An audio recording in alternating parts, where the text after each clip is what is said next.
Hi friends, hello, welcome to the channel. कैसे हैं आप लोग दोस्तों? ट्विन फ्लेम्स कौन होते हैं, कैसे होते हैं, क्या होते हैं, ट्विन फ्लेम रिलेशन क्या होता है, ये कैसे ग्रो करता है एंड आपको कब इन चीज़ों का रियलाइजेशन होता है एंड कब आपके ट्विन फ्लेम आकर आपको इस जर्नी में ज्वाइन करते हैं, इसी से रिलेटेड ये जो सीरीज़ है कि ट्विन फ्लेम कौन, कैसे, क्या होते हैं। तो पहले मैंने बताया था कि ट्विन फ्लेम जो है वो बचपन से ही कैसा फील कर रहे होते हैं या कैसी उनकी लाइफ चलती है। पिछले वीडियोस आप जाके देख सकते हैं। आज हम आगे से कंटिन्यू करेंगे जहाँ पर हम बात कर रहे थे कि ट्विन फ्लेम्स की अधिकतर ट्विन फ्लेम्स का, कोई एक्सेप्शन भी हो सकते हैं, लेकिन अधिकतर जो ट्विन फ्लेम्स हैं उनका बचपन या उनकी अपब्रिंगिंग कैसी होती है, तो उसके बारे में हम पिछले वीडियो में बात कर रहे थे। उसी को आगे मैं अभी कंटिन्यू करूँगी।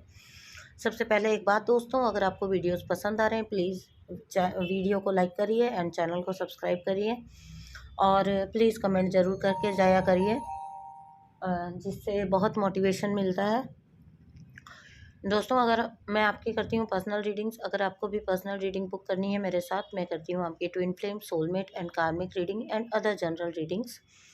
साथ ही मैं देती हूँ आपको inner work program and meditations भी। तो अगर आप किसी भी तरह की हेल्प चाहते हैं, क्लैरिटी चाहते हैं अपनी जर्नी पे, अपनी लाइफ में, अपने कनेक्शन में, तो आप मुझसे कनेक्ट कर सकते हैं। नंबर मिल जाएगा आपको इस वीडियो के डिस्क्रिप्शन बॉक्स में। दोस्तों, अब मैं इंस्टाग्राम पे भी बहुत एक्टिव मतलब कर पा रही हूँ अपलोड, इतना मैं टाइम निकाल पा रही हूँ। तो आप इंस्टाग्राम पे भी मुझे फॉलो करिए, जहाँ पे मैं रेगुलर शॉर्ट रीडिंग्स डालती हूँ। तो वहाँ पे आप मुझे फॉलो कर सकते हैं। आईडी आप सामने देख रहे हैं, ये मेरी इंस्टाग्राम आईडी है, यहाँ पे आप मुझे फॉलो करिए। आपको अगर डेली रीडिंग्स चाहिए या डेली गाइडेंस चाहिए तो हाँ जी, हम आगे बात करते हैं। अब जहाँ पे हमने बात की थी कि ट्विन फ्लेम्स जो है किसी ने बहुत ज़्यादा ओवर गिविंग में रहते हैं बचपन से ही, क्योंकि एम्पैथेटिक इनका नेचर होता है बचपन से भी। इनको भी पता नहीं होता, लेकिन इनके आसपास के सब लोगों को पता होता है कि यार ये बहुत करता है और इससे अपना काम निकलवा लो। लोगों को पता होता है कि कैसे इनसे अपना काम निकलवाना है। अब यहाँ पे एक चीज़ बहुत आप ऑब्ज़र्व करेंगे कि बचपन से ही आप ऐसा पाओगे कि आपका जो कोई भी काम है, ठीक है, उसमें हर्डल्स बहुत आई होंगी। मिल गया आपको, कुछ आप चाहते थे, मिला भी है आपको, ऐसा नहीं है नहीं मिला, या कुछ आप अचीव करना चाहते थे तो आपने अचीव भी किया, लेकिन आप पाओगे कि अदर लोगों के कंपैरिजन में आपका स्ट्रगल ज़्यादा रहा। यानी कि आपको ऐसा लगेगा कि बहुत काम जो है वो बहुत धीरे धीरे आपका बनता होगा, हर्डल्स बहुत आती थी। आप सबके लिए करेंगे पर कोई आपके लिए नहीं करेगा। आपसे एक्सपेक्ट किया जाएगा कि आप अपने सपने सैक्रिफाइस कर दो, आप अपनी लाइफ सैक्रिफाइस कर दो उन लोगों के लिए, अपना इच्छाएं, अपनी डिज़ायर सब कुछ सैक्रिफाइस कर दो। आप जितना एम्पैथेटिक नेचर के होते हैं उतना ही आपकी सराउंडिंग में आपको फील करवाया जाता है कि हाँ हाँ, यू शुड, आपको देना चाहिए, आपको करना चाहिए, तुम्हें ही करना चाहिए, तुम्हें ही देना चाहिए, ठीक है। तो इस टाइप का एक माहौल चल रहा होता है। आखिरकार ऐसा आता है कि भाई आप भी देंगे देंगे और कब तक देंगे ना। तो आप भी एक स्टेज पे आके ब्रोकन फील करते हो, क्योंकि कोई भी रिश्ता आपको बेमतलब से जुड़ा हुआ अपने साथ नहीं लगता। आपको लगता है सब कुछ मतलब का है इस दुनिया में। ऐसा कुछ फीलिंग्स आपकी डेवलप होने लग जाती हैं। धीरे धीरे आप पाओगे कि आप किसी को खुश भी नहीं कर पा रहे हो, जो आप सदा से करना चाहते थे, उनकी भाई मैं इसके लिए ये कर दूं तो ये खुश हो जाए इसके लिए, लेकिन वो आप पाओगे कि कभी भी कोई किसी को भी आप खुश नहीं कर पाए, ठीक है। तो यहाँ पे एक स्टेज ऐसी आती है जहाँ पे ना आप हर रिश्ते से ब्रोकन फील करते हो, और एक कुछ ऐसा इंसिडेंट हो जाता है आपकी लाइफ में जिसको हम सोल शॉक कह सकते हैं, ठीक है। आपका फर्स्ट सोल शॉक जो होता है वो ऐसा एक इंसिडेंट होता है जो आपको पूरी तरह से तोड़ के चला जाता है, ठीक है, जिसके बाद तो आपकी लाइफ में कुछ बचता ही नहीं है। यहाँ ऐसा हो सकता है कि जिसके ऊपर आप बहुत ज़्यादा डिपेंडेंट रहे हो, को डिपेंडेंसी में रहे हो किसी एनर्जी के साथ, तो वो आपको पता लगेगा आपने सारी ज़िंदगी उसके लिए किया और वो आपको चीट कर रहा था, ठीक है। तो इस टाइप का कुछ ऐसा होता है जैसे आपको बहुत बड़ा कुछ रिवील हुआ होता है। ये मैंने अक्सर ही नोट किया है। अक्सर ही नोट किया, इस एग्जैक्ट टाइमिंग पे आपकी लाइफ में आपका ट्विन फ्लेम की एंट्री होती है। तो आपका ट्विन फ्लेम आपकी लाइफ में जब आता है ना, अधिकतर केसेस में, हर बार मैं कहती हूँ एक्सेप्शन हो सकते हैं, लेकिन अधिकतर केसेस में आप उस टाइम पे बहुत बुरी तरह टूटे होते हो, किसी इंसिडेंट से, किसी घटना से, किसी बात से, किसी चीज़। हाँ जी दोस्तों, तो कोई आ गया था और डिस्टर्बेंस आ गई थोड़ी सी, तो अभी चलिए वीडियो अगेन स्टार्ट करते हैं। बात का फ्लो ही टूट गया मेरा। तो मैं जैसा कि बता रही थी आपको कि जब आप टीएफ आपकी लाइफ में आपका ट्विन फ्लेम एंट्री मारता है, तो उस टाइम पर आप पूरी तरह से ब्रोकन होते हैं। और अधिकतर केसेस में ऐसा होता है कि आपने उस टाइम पे जस्ट रिसेंटली आपने पहले वाले रिश्ते से बहुत गजब का धोखा खाया होता है, ठीक है। तो आप ना बहुत ऐसे टूट गए होते हैं, बहुत ज़्यादा कोई ना कोई ऐसा हार्ड फेज ज़रूर चल रहा होता है। और अधिकतर केसेस में मैंने देखा ये जो है ये होता है कि आपने आपके प्रीवियस हस्बैंड या आपके रिलेशनशिप जो भी रहे हों, या कोई प्रीवियस जो आपका बीएफ रहा हो, ठीक है, आपने कार्मिक से बहुत तगड़ा वाला झटका खाया होता है। बहुत आपको एकदम से ऐसा होता है कि टेबल, मतलब आपका एकदम ऐसा होता है कि आपकी दुनिया चेंज हो गई, ऐसा वाला झटका आपने खाया होता है, ठीक है। तो आप ना बिल्कुल एक तरह से निराश और टूटे हुए से होते हो अधिकतर केसेस में। फिर मैं बार बार बोलती हूँ, एक्सेप्शन फिर भी हो सकते हैं, ठीक है, लेकिन अधिकतर आपकी लाइफ में आपका ट्विन फ्लेम जी का पदार्पण तभी होता है जब आपने आपकी अच्छे से बैंड बज चुकी होती है लाइफ के अंदर, ठीक है। तो ऐसे टाइम पे आपका ट्विन फ्लेम आपकी लाइफ में एंट्री मारता है, ठीक है। अधिकतर जो केसेस होते हैं उसमें ऐसा होता है कि जो मैस्कुलिन होता है वो पहले चेजर होता है, ठीक है। पहले चेज कौन करता है? तो पहले पहले कभी भी याद करिएगा आप अपना फेस, तो पहले आप भाग रहे होते हैं आप, क्योंकि आप पहले एक रिश्ते से टूट चुके, तो आप अगेन किसी मूड में नहीं होते हैं, ठीक है। और आपको ऑनेस्ट भी नहीं लग रहा होता है कुछ भी, और आपको लग रहा होता है दुनिया ऐसी ही है, दुनिया में लोग ऐसा ही करते हैं, ठीक है। तो ऐसी सब चीज़ें ना आपके अंदर बहुत ज़्यादा होती हैं। तो अब क्या होता है कि यहाँ पे ना आपका डीएम आपको बुरी तरह से चेस करता है, क्योंकि वो जो है वो आपसे मतलब आपको एक्सेप्टेंस में लाना चाहता है कि नहीं, दुनिया ऐसी नहीं है, सब कोई एक जैसे नहीं है। और आप जो होते हैं, आप क्योंकि पहले ब्रोकन हो चुके हैं, टूट चुके, तो आप बहुत ज़्यादा रन कर रहे होते हैं। पहले आप रन करते हो, आपका डीएम आपको चेज करता है, ठीक है। फिर क्या होता है, फिर धीरे धीरे वो आपको यकीन दिला देता है कि प्यार नाम की चिड़िया है। अब यहाँ पे ये होता है कि जब एक डीएफ को पता चलता है, ठीक है, डीएफ जब अट्रैक्ट होती है, जैसे ही डीएफ अट्रैक्ट होने लगेगी डीएम की तरफ, ठीक है, तो जो पहले चेज कर रहा था बुरी तरह से डीएम, अब डीएम की एनर्जी पूरी तरह से सडनली जो है स्विच कर जाती है। जैसे ही आपका अटेंशन उन पे शिफ्ट होगा ना, आप पाएंगे कि आपके डीएम की एनर्जी चेंज होना स्टार्ट हो गई, ठीक है। धीरे धीरे करके वो आपसे बात करना कम कर देते हैं, क्योंकि जब आप उनके करीब आते हैं, आप अट्रैक्ट होते हैं ना, आप जब करीब आते हैं, तो फिर वहाँ पे से ये एनर्जी स्विच होती है। क्यों होती है? क्योंकि उन्होंने लाइफ, देखिए, वो जो आपको चेज कर रहे थे पहले, वो उनको लग रहा होता है, हालांकि ये सोलफुल ही होता है, लेकिन उनको ऐसा लग रहा होता है out of attraction, this is attraction, ठीक है। जैसे उनको अदर फीमेल से इनके बड़े रहे होते हैं, डीएम्स होते हैं, वो कभी भी जो आपको बिल्कुल ऐसे नहीं मिलेंगे, वो काफ़ी फ्लर्टिशियस होंगे, काफ़ी ऐसा बहुत डैशिंग होंगे, तो बहुत लड़कियां उन पे मरती होंगी, इस टाइप के होते हैं डीएम, ठीक है। तो उन्होंने हमेशा जैसी गर्ल्स उनको मिली, जैसी लड़कियां उनको मिली, वैसे ही उनको आपको समझते हैं। जब आप इनकी तरफ अट्रैक्ट होते हैं ना, अपना लव शो करते हैं, तो आपका इतना इंटेंस लव होता है, क्योंकि भाई आप तो हमेशा से ही, आपको भूल गए आप बचपन में से ही, आप तो ओवर गिवर हो, ठीक है, ओवर गिव करते हो। तो जब आपको लव भी होगा तब भी आप ओवर गिव करेंगे। तो आपने पहले कार्मिक से भी पहले फटका इसीलिए खाया होता है कि आप ओवर गिव कर रहे थे उस रिलेशन में, या फिर भी आप ये समझ नहीं पाए, फिर भी आपको समझ नहीं आया कि आपको इतना बड़ा झटका क्यों दिया था यूनिवर्स ने। अगेन आप वही ओवर गिविंग का सीन चालू कर देते हो अपना, जिससे प्यार हो गया उससे बस चिपक के जाओ, ठीक है।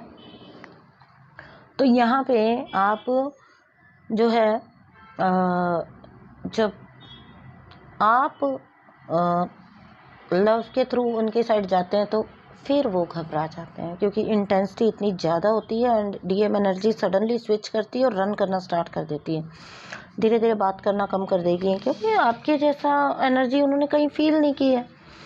ठीक है, अब यहाँ तक भी आपको भी, जो पहले अवेकन होती है सोल, आपको भी यहाँ तक भी टीएफ जर्नी का कोई नॉलेज नहीं होता। ठीक है, अभी भी ऐसा नहीं है कि आपको नॉलेज है ट्विन फ्लेम का इसलिए आप उनके पीछे भाग रहे हो।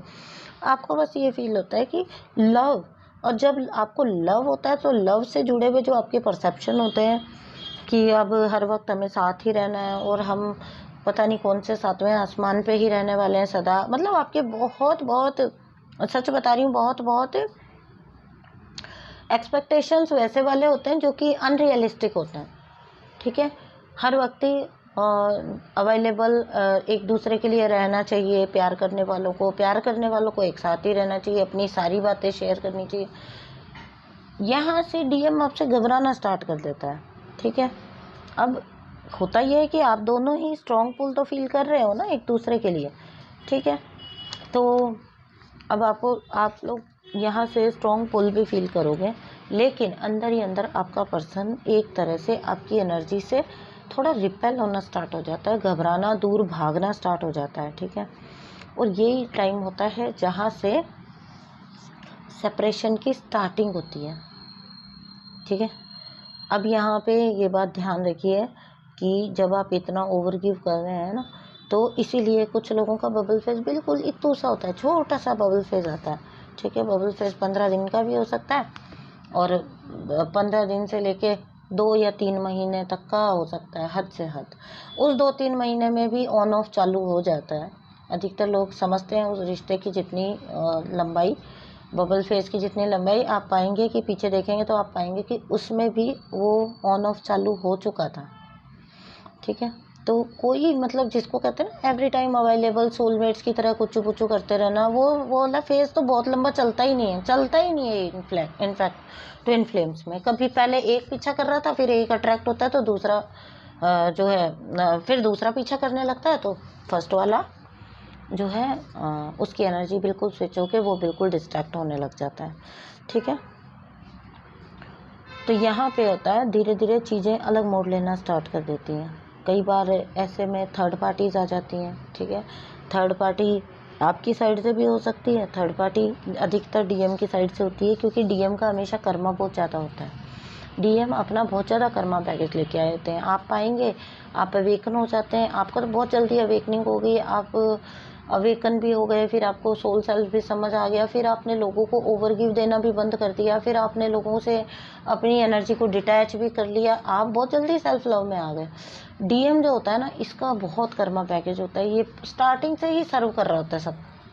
ठीक है, ये सबको ही सर्व कर रहे होते हैं और सब इनका फ़ायदा उठा रहे होते हैं, और इसीलिए इनको अपनी डीएफ की एनर्जी समझ में नहीं आती कि भाई कोई ऐसा तो हमने देखा ही नहीं कि कोई बिना मतलब कि हमसे चिपका हुआ हो, ये भी चिपकी हुई है हमसे, तो फिर ये हमसे कुछ चाहती ही होंगी।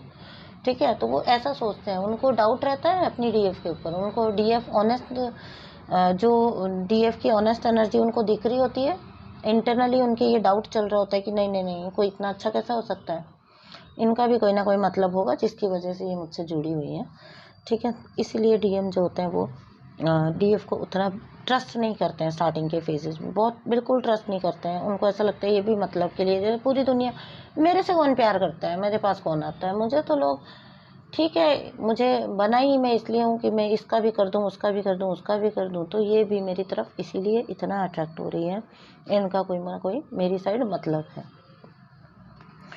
ठीक है, तो अब यूनिवर्स इस तरह से धीरे धीरे थर्ड पार्टी को लाते हैं आप लोगों के बीच में, जहाँ पे थर्ड पार्टी जो आएगी ना, कभी भी देख लेना, जब डीएम साइड से थर्ड पार्टी आएगी, बहुत प्रैक्टिकल, ठीक है, बहुत हार्श एक एनर्जी होगी, और बहुत ही जो कार्मिक वाली एनर्जी होगी, बहुत ज़्यादा चीर फाड़ करके रख देने वाली एनर्जी। ठीक है, तो थर्ड पार्टी डीएम की तरफ से जो आएगी वो इस टाइप की आएगी कि यूनिवर्स खुद से डालते हैं ना उनके अंदर, तो अब क्या होता है, डीएफ ओवर गिव करती है, बहुत इमोशनल एनर्जी होती है, डीएम रिपेल हो रहा होता है, ऐसे में उसको थर्ड पार्टी दिखती है। भाई थर्ड पार्टी अच्छी खासी अट्रैक्टिव, सुंदर, सब कुछ ठीक है, वही सब गुण उसके अंदर भी हैं, और प्लस वो तो प्रैक्टिकल भी है, ठीक है, वो उतना चिपकू एनर्जी भी नहीं है, वो उतना इमोशनल भी नहीं है, बात बात में रोने भी नहीं बैठती। ठीक है, तो क्योंकि थर्ड पार्टी जो होती है वो बहुत मैनिपुलेटिंग होती है, वो इंटरनली बहुत मैनिपुलेटिंग होती है, तो वो डीएम को इसी हिसाब से मैनिपुलेट कर लेती है कि डीएम को उस पर्टिकुलर टाइम भी पर, जब सेपरेशन आने का टाइम होता है ना, जब उल्टे दिन स्टार्ट हो रहे होते हैं, तब डीएम को थर्ड पार्टी ही अच्छी लगती है, बेस्ट सूटेबल लगती है कि भैया यही है सूटेबल, ठीक है, इसके साथ ज़िंदगी निभ जाएगी।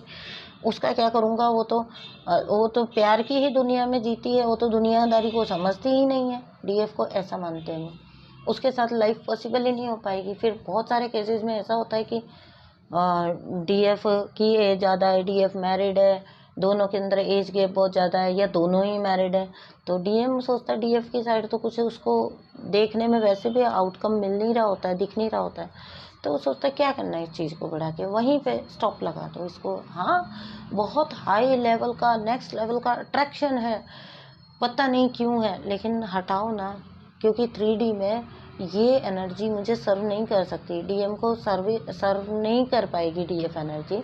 डीएम को ऐसा लगता है एक भली सी शादी कर लो, 2 बच्चे पैदा कर लो, दिन भर रात दिन खट के काम करो, उसकी नज़र में ज़िंदगी यही है, पूरी ज़िंदगी में कुछ कुछ अचीव कर लो जिसकी वजह से लोग, सोसाइटी आपको रिस्पेक्ट करें, यही अच्छी जॉब है, अच्छी पोजीशन है, और वाइफ है, 2 बच्चे हैं घर पे, सबको मैंने खुश कर रखा है, ये भी मेरी जिम्मेदारी, वो भी मेरी जिम्मेदारी, ठीक है, तो साले का साला भी मेरी जिम्मेदारी, ऐसे होते हैं डीएम।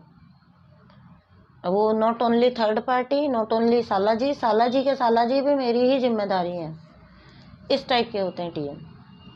उनको सबको खुश रखना है, और डीएफ जो सबसे ऑनेस्ट होती है उनके साथ, उनको लगता है ये ऐसी एनर्जी तो हो ही नहीं सकती, ऐसा कोई इंसान हो ही नहीं सकता, साइड में रखो, इम्पॉसिबल। तो इस टाइप की जो है इनकी होती है। यूनिवर्स डीएम को जानबूझ के ऐसी चीज़ें माइंड में पुट करते हैं, क्योंकि उसके लाइफ में कार्मिक का जो कर्मा बैगेज इनका लूज़ होना है, उसके लिए भैया कार्मिक को घुसाना तो पड़ेगा ना, इसलिए उसका ये अट्रैक्शन, ऐसी सोच विकसित करते हैं उसकी कि यही ठीक है, यही बेस्ट है ना। वो प्रैक्टिकल लाइफ में वो कहीं भी सेट नहीं बैठ रही है डीएफ, ठीक है। तो क्योंकि यूनिवर्स को दोनों को सेपरेशन में डालना है ताकि अलग अलग हो, और दोनों अपना अपना जो है इनर वर्क कर सकें, हीलिंग कर सकें, और ख़ास तौर से डीएम बाबू अपना कर्मा निपटा सकें, ठीक है। तो ये कुछ चीज़ें होती हैं जो कि ऐसा आगे जर्नी चलना स्टार्ट होती है, ठीक है।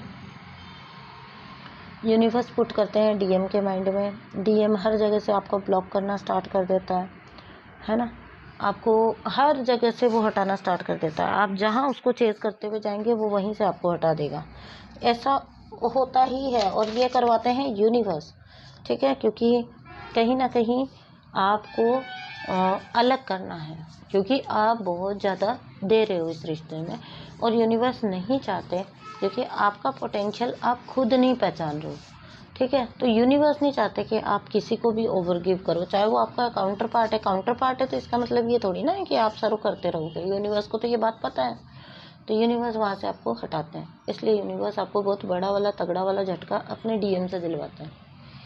तो नेक्स्ट बनेगा इसका पार्ट, मिलते हैं नेक्स्ट वीडियो में। थैंक यू सो मच दोस्तों for listening, and thank you and bye bye.